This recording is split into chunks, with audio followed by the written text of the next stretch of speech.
আপনি যদি দোয়ার মধ্যে বলেন ইয়া রহমান, সবাই বলেন ইয়া রহমান, ইয়া রহিম, ইয়া হাইয়্যু, ইয়া কাইয়্যুম, আল্লাহর চমৎকার নামগুলো ধরে ধরে যদি আল্লাহর কাছে ফরিয়াদ করেন, আল্লাহর নামগুলো ডাকে, মুহূর্তেই কবুল করবে কে? বিষ্ণু ঈসা ইসলাম এভাবে আল্লাহর নামগুলো ধরে ধরে জিকির করতেন, আল্লাহর নাম জপতেন। তিনি বলতেন আসআলুকা বিকুল্লি ইসমিন হু আলাক, আল্লাহ তোমার যত নাম আছে সব নামের ওসিলায় তোমার কাছে ফরিয়াদ করি, সব নামের ওসিলায়। আনজালতাহু ফি কিতাবিক, যে নাম তুমি তোমার কিতাবে নাজিল করেছো। আও আল্লামতাহু আহাদাম মিন খালকিক, অথবা তোমার কোন সৃষ্টিকে তোমার নাম তুমি জানিয়েছো।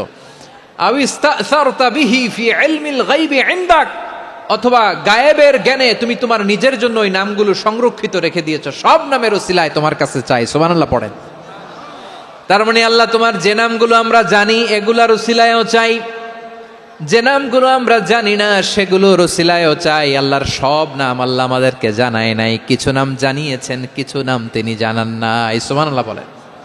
আল্লাহ তাআলা তার কিছু নাম কোরআনে উল্লেখ করেছেন, কিছু নাম স্পেশাল কিছু নবীদেরকে জানিয়েছেন, আর কাউকে জানান নাই। কিছু নাম তিনি কিয়ামতের দিন আমাদের সামনে প্রকাশ করবেন যে এইটাও আমার একটা নাম, এটা তোমরা কেউ জানতা না। সুবহানাল্লাহ, সারপ্রাইজ হিসেবে আল্লাহ তাআলা রেখে দিয়েছে, কেউ জানে না।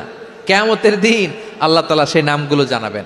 আর কিছু নাম আছে সেই নামগুলো আল্লাহ কোরআনেও বলে নাই, কোনো নবীরেও জানায় নাই, কিয়ামতের দিনও সারপ্রাইজ হিসেবেও জানাবে না। ওই নামগুলো স্বয়ং খোদ আল্লাহ ছাড়া কেউ জানে না।